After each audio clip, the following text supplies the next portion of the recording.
యెహోవా నా కుటుంబమును ఆశీర్వదించుము.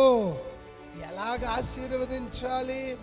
నిత్యము నీ మందిరములో ఉండునట్లు నా కుటుంబాన్ని ఆశీర్వదించయ్యాలి.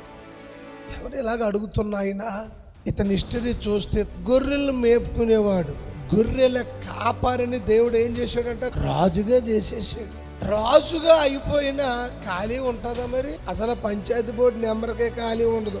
పిఎం గారు, గవర్నర్ గారు వీళ్ళ ఖాళీ ఉంటుంది. ఇక రాజు అయిపోయినా అయ్యా అప్పుల్లాగా ఇప్పుడు ఉండలేనయ్యా అని అంటలేదు.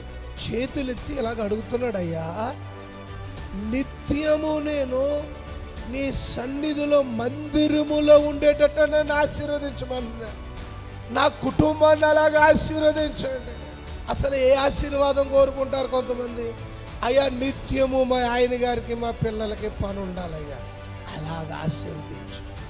ఉద్యోగంలో ప్రమోషన్ నిత్యము ఉండాలయ్యా. కానీ ఆశీర్వాదాలన్నీ రావాలి కావాలి అని అంటే దానికి మూలం ఏంటో తెలుసా? ఈ ఆశీర్వాదం.